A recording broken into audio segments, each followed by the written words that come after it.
Every morning a posse of males gathers in this patch of forest in the hope of some female action. Order restored, each takes his position and presents his best side.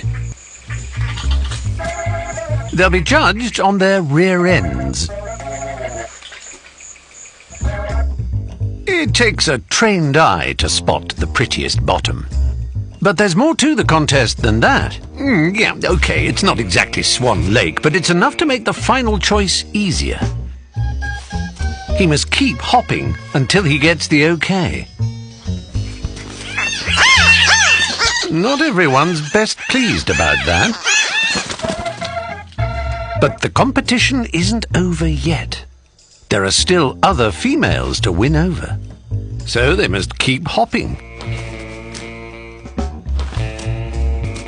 But when the next female chooses, it's the same guy.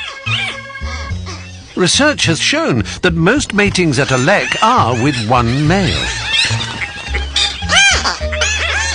But only the females know what he has that the others don't.